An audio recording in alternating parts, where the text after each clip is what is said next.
Hi, this is Bruce Himmelblau, Blue Sky Video Productions, YouTube strategist, live stream producer. Today we've got a fantastic guest. It's all about consistency and getting your name out there to build your know, like, and trust.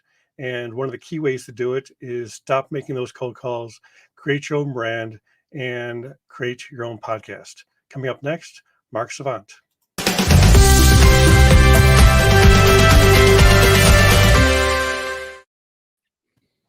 Hi, Mark.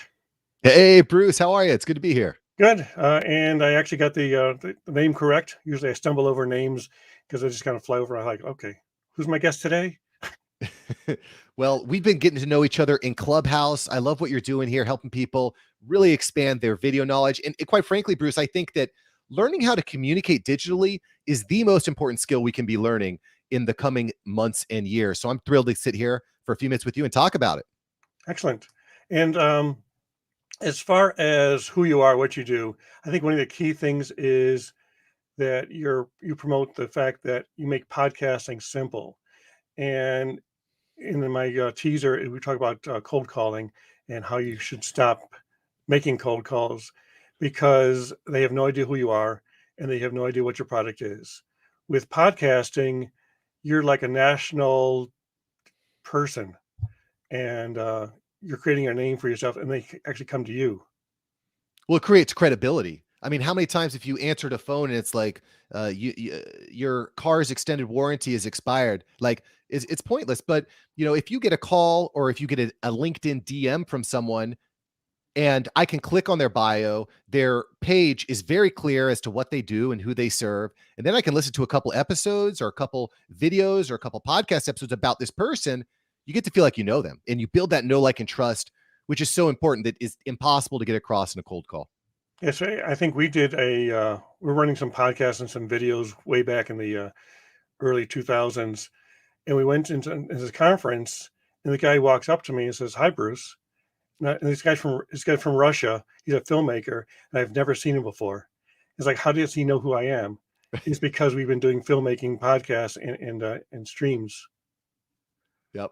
It's such a good feeling when you get a message like that, or you find a new client and they say, "Oh, I found you through your podcast or your YouTube channel."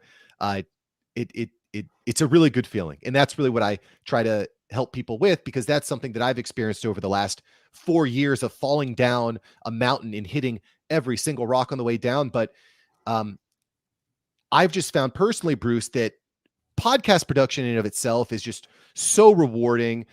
It's led me credibility. It's given me access, generating income.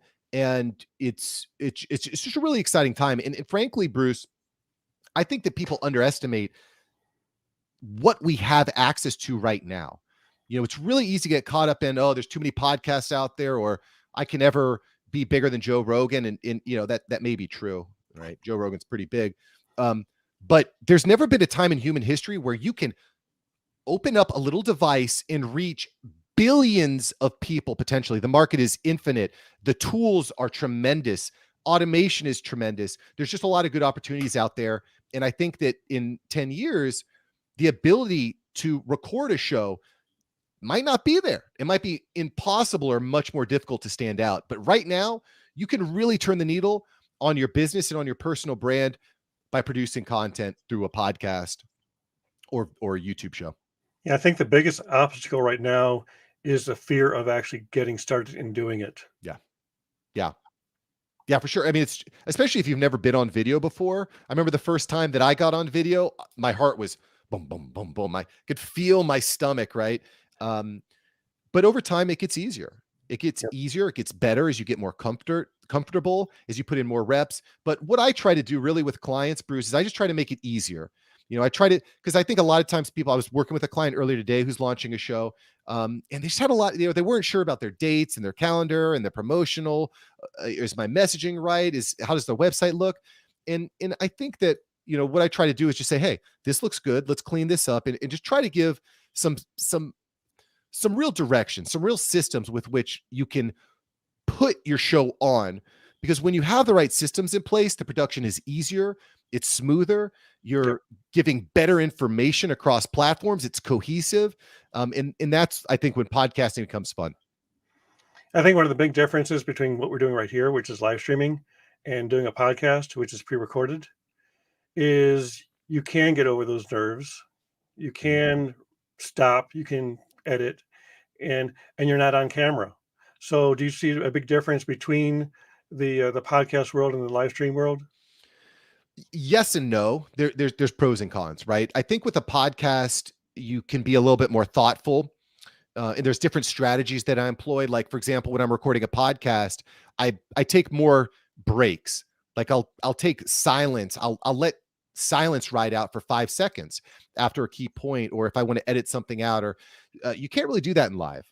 You know, sometimes when I'm recording a podcast, I'll like completely botch an intro, just completely botch it, maybe 2 or 3 times, but I can edit it out. It's no big deal. In fact, sometimes those intros make the best intros. But another cool thing, and this is really where I'm at, Bruce, I'm really trying to focus on how can I spend a few minutes just here, but expand that, like magnify that out. So even if you're doing a live stream, there are probably things that you can repurpose. I think that this episode could live forever on a platform like YouTube, and people can still listen to it and watch it for years to come. So having just a strategy in place for your live stream and kind of having a flow of your show can make it easy to convert that into a podcast episode for an RSS feed, or again, for a good piece of content for YouTube. So how easy is it to turn a live stream like this into a podcast? Do I need super high quality audio? Do I need to remix it? Do I need to run it through some equalizers so my voice sounds like a real bassy guy? Well, I mean, the answer is no, but we should always be striving to sound and look better on camera. That's something we should all, it is the most important skill, sounding good and looking good on camera. I'm not just saying that because, I'm not just saying that because I just check my hair and all that. Yeah. I'm saying it because, how many people stopped working in person are now working remotely? And do you think that trend is going to stop? Do you think the answer is no? It's going to get more remote. People don't like driving 2 hours back and forth to work, but I think that you just get started. You can go live today on your phone, on Instagram. It's like that. I think that it's just get started, and then B, try to just continuously improve the quality of your content, like your mic placement, for example. Know your mic, know how far your face should be from your mic so it produces that great audio. What does your lighting look like? What softwares are you using to record? I use a platform called Buzzsprout for my podcast, and it has magic editing and sound improvement built into the system itself. So built into the software itself. So I can spend less time editing and more time in business development, in building the production agency here. Excellent. And so how have you found, actually, are you getting ROI on your podcasts? And what is that ROI? Is it monetary? Is it social proof? Is it the fact that you can call somebody up like an Evan Carmichael and says, "Hi, this is Mark. Would you like to be on my show?"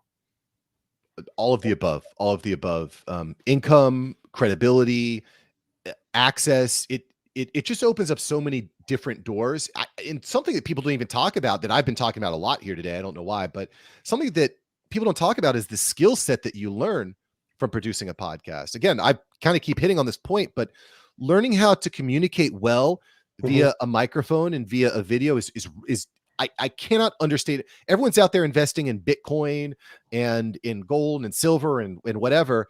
You should be investing in your ability to communicate with one of these, my opinion. Great. And we got here Steve Rizzo, the attitude adjuster. Actually, he's one of we produced a show for him just yesterday, and he's excellent. He used to be a stand-up comedian. Now he's a motivational speaker, and actually, maybe I could connect you guys together because I think he'd be a great guest as well.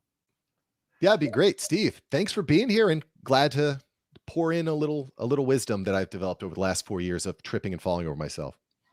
So the big question is, when you do your show, sometimes it's solo, sometimes you have a guest. How do you balance that, and where's the decision come in for that? Okay, so I think above all, when you're first starting your show, simplicity is key, because it can get really easy to be overwhelmed. So I don't recommend for most people that are starting out that you're having multiple different types of show formatting. I think it's easier to stick with either solo or interviews, at least when you're starting off. The reason I started doing solo episodes was a few reasons. I found myself listening to podcasts and listening to solo podcasts. Shout out to Pat Flynn, Smart Passive Income. And I'd listen to his shows, and the shows that I enjoyed the best where Pat was just explaining his thought process or his mindset or teaching a topic. Like, for example, some of my solo episodes will be, 10 ways to promote or 21 ways to promote your podcast, right? Or 10 ways to make your podcast sound better. And I did this because for a few reasons, but A, I found myself learning from other people who were doing this. B, I kept getting the same questions over and over again. People just kept asking the same questions over and over again. So I wanted to just answer it once because, listen, when someone DMs you on Facebook and wants to know, how do I launch a podcast? Yep, it's a book. So, but if I can say, hey, I've got a video specially catered that explains this in detail, check it out. It helps you to scale your time and bring in new fans and potentially new clients. So that was the second motivation. And the third motivation was the way I recognize that right now in this point in time, a vertical short form video is really popular. It's one of the best ways to reach new people, right? That's why you're seeing in Instagram Reels, YouTube Shorts, TikTok. Mm-hmm. And I found that by, being a little bit more thoughtful about recording my solo episodes, my team could easily chop up clips from that would make informative and educational shorts that could reach new people. So it's really a combination of multiple reasons why I implemented the solo episodes. I was looking at your YouTube channel the other day, and I saw this big spike in your viewers. It's like nice level, and also it spikes up to like 5,000 views in one day. I think that was a short, wasn't it? Oh yeah, shorts are huge. And I mean, I could go on and on about YouTube. I've just really loving the platform right now. Both because of the shorts, because of the interviews, the connections, but shorts are a big deal. I'll give you a cool story. Actually, we just hit, we're almost at 1,100 subscribers on MarkSavantMedia on YouTube. And I've had a video that has gone pretty viral. It's reached 500,000 people at this point, one video.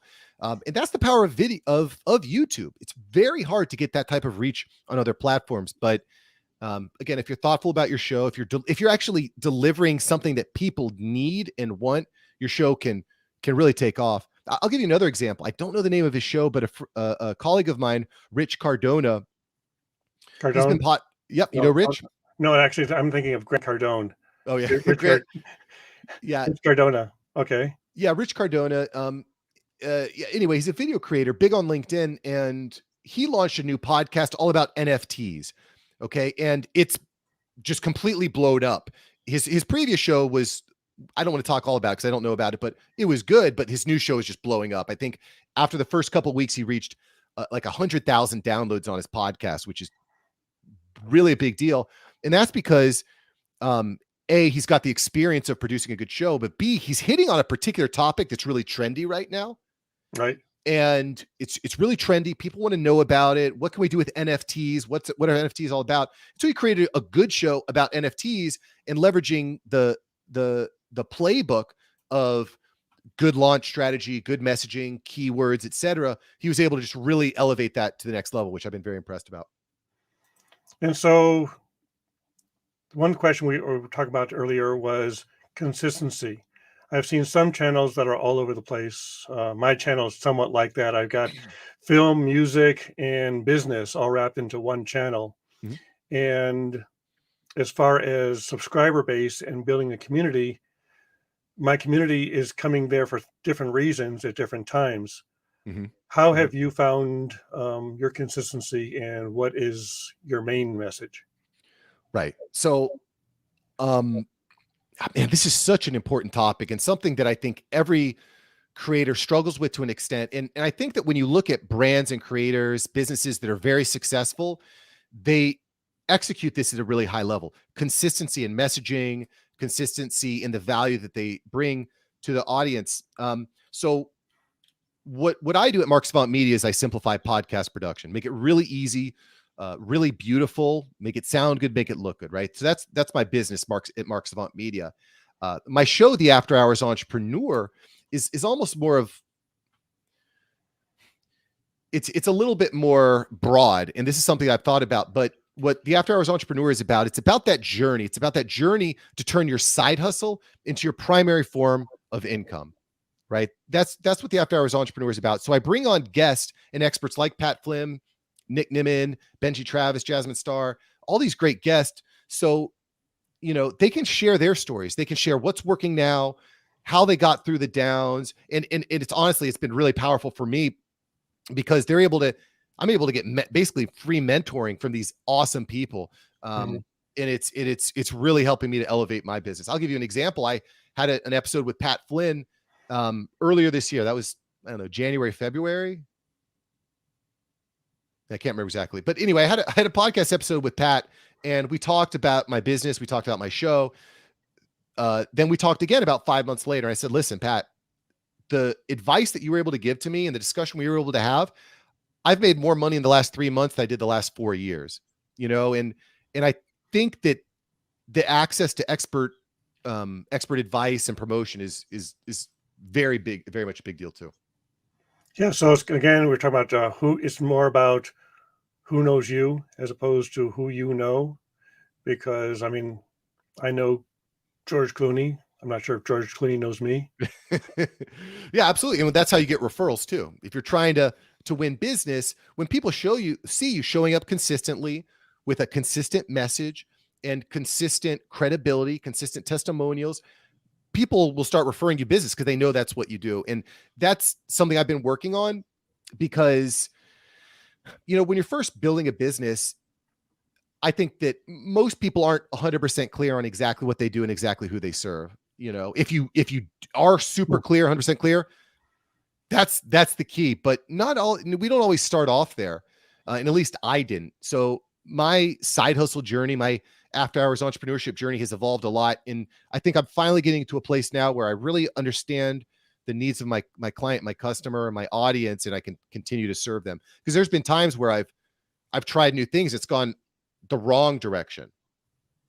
So then we bring it back, or we tweak to make sure we're still serving that audience with a synonymous message. And that's a big part of what I do in my brand strategy package with clients too. We get in, we dive in, what's working, what's not working, what keywords work, what colors are working, how can we switch up the images, and really try to clean that all up in one sitting for clients. Yeah. So talk about things that are new. The thing called Clubhouse, which is about a year, just maybe a year and a half old. I think we joined pretty much about a year ago today, and I kind of got in real big in the beginning and then kind of tapered off. We met on Clubhouse through the podcast room, coincidentally, and you've got a strong audience there, and you build a strong brand. How has Clubhouse worked for you, and how has it helped with your podcast? I mean, Clubhouse has been huge. So Clubhouse, just to create a little bit of context, is a social audio platform, right? Where it's kind of like a mix between a podcast, a radio show. It's kind of like a mix between a podcast and a radio show, I think. Although there's different types of rooms, but it's been really big because it's tremendously grown my network. So one of the things that I think is really important about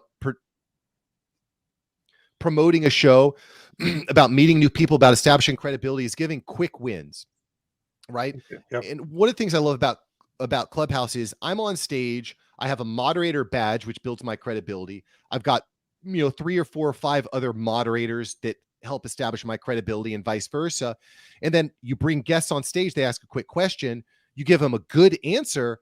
Then all of a sudden they're interested and they want more. And that's been a really big deal for me in growing my business. And again, I think that we should always be looking for the next Clubhouse, because Clubhouse was super hot, and it's still a good place to be. But I think we want to, I don't think it's a good idea to get too comfortable in one platform, because every platform is always changing. And so to an extent, we need to spend a good amount of our time experimenting with the next app, the next thing. How can I leverage it and achieve my goals? And 6 years ago, there was a platform called Blab, Hmm. and then another platform came out called Meerkat and Periscope. Yep. All three of those platforms are gone today, Yep. although Periscope did kind of merge into Twitter Live. Mhm. But Well, yeah, and I think that's a good point, Bruce. I just want to highlight this for a moment. Like, really, your goal with these social media platforms is not just to engage with people on that platform. You want to get them off the platform and into your world, and that's a difficult thing to do. But one of the things, actually, after this meeting, I'm sitting with my web designer.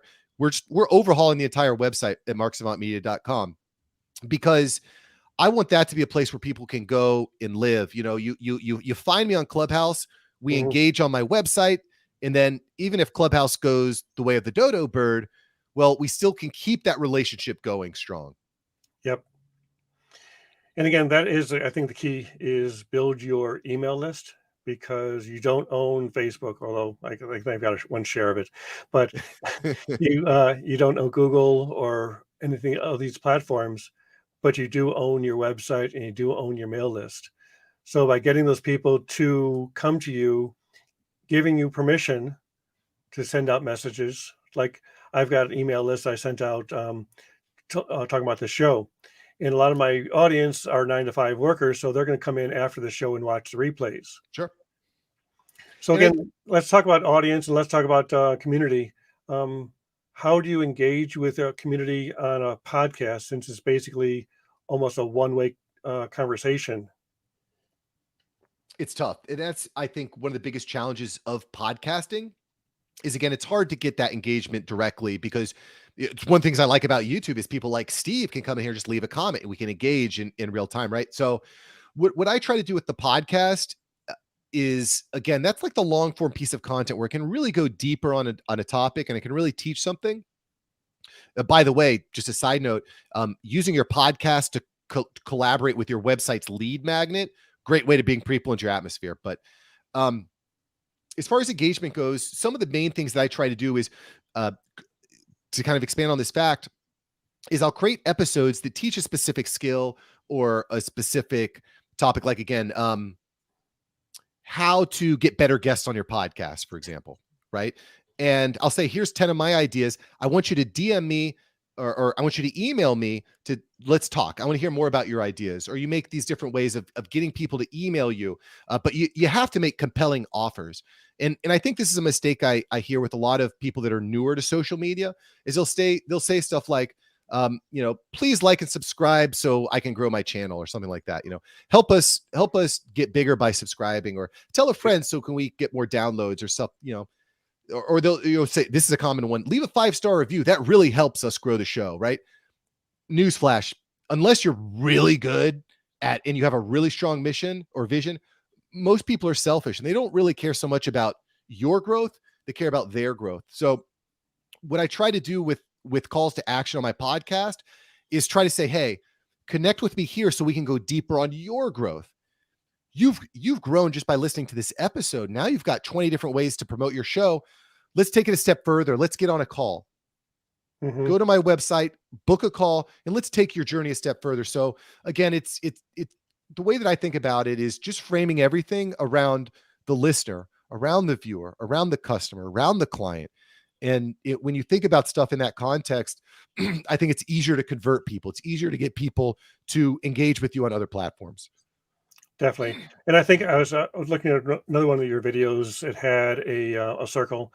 Started off with it was the concept of the show, and then recording the show. I don't exactly remember the exact steps. I'll have to go back and rewatch it. And actually, I'll put the link in the show notes, because I think it was a really, really good episode. But it was also about recording it and editing it, and then getting it engaging with it with your audience. Yeah, so this is what I call the better content, less time formula, and it it it really revolves around this cycle, this circle of content creation, which starts with your strategy, then you go to your planning, then you're recording, then you're editing, then you're posting, and then you're engaging. And every step of this formula is so important, Bruce, because with every step, we're always looking to try to improve each one of these metrics. It's not just about, I'm getting more downloads. It's about, I'm getting better messaging. I'm getting better strategy. I'm getting more engagement. I'm getting a better result. So, and it's about improving that. And really that's what I try to focus on with my show, The After Hours Entrepreneur, and what I focus on my channel, Mark Savant Media, is how can I help people get farther quicker? How can I help people, take their engagement from level, from 2% to 20%? That's a huge jump in engagement. And then once you've made that jump, it helps you to get to the next level. So that's really what I try to focus. I try to take all my years of experience and try to just funnel it into someone so they can improve and get that better content less time more quickly. And then one thing about engagement is sometimes that engagement isn't always positive.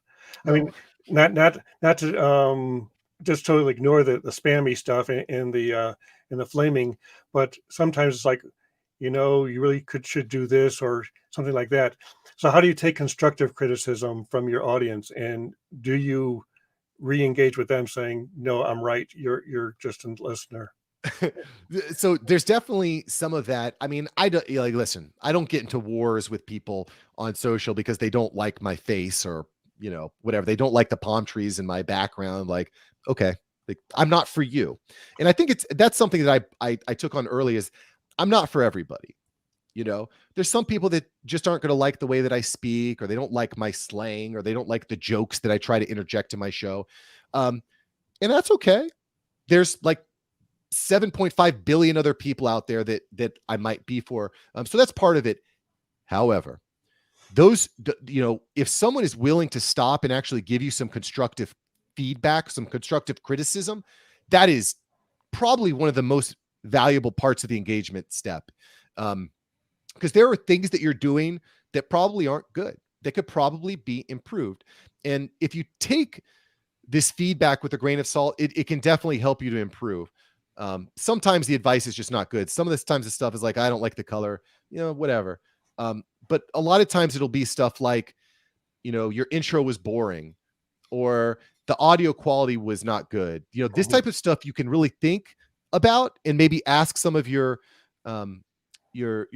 close confidants, or your consultant, your coach, your agency, whatever, and try to take this in and try to level up your show, try to improve your show. And I just want to say that before you even start thinking about promoting and all this other stuff, the most important thing is my show good?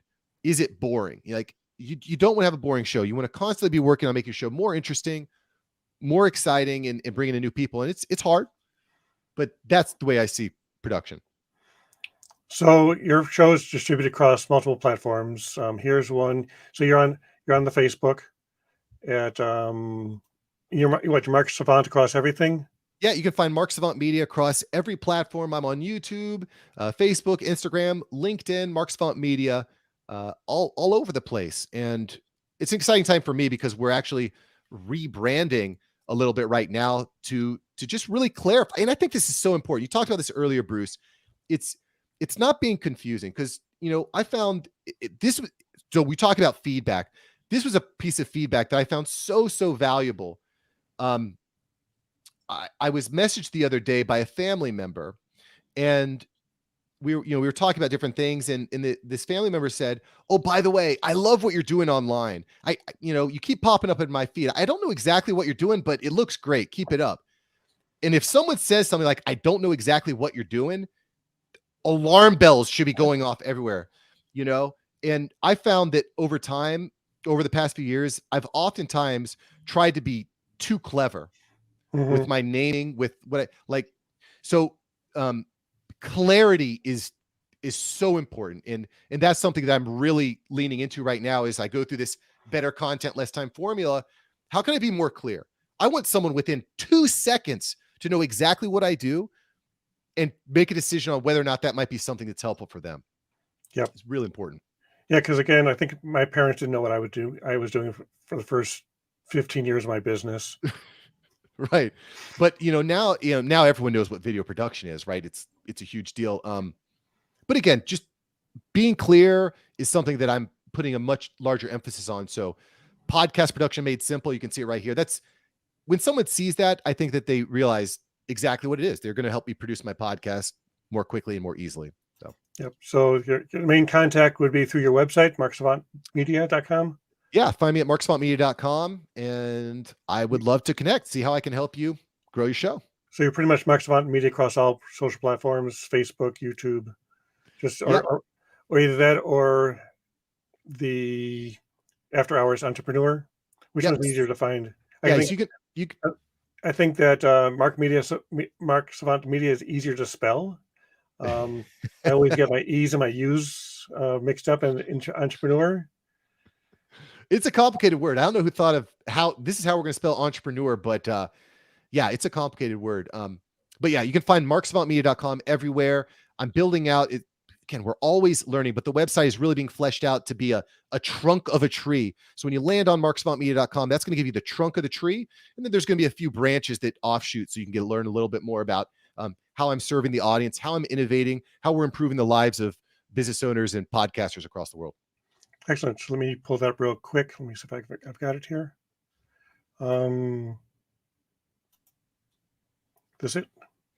This is what the site looks like now, and I'm pleased to announce it's going to look a lot different in a couple of weeks. So check back in.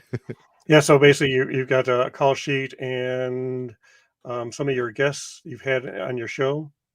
Yeah.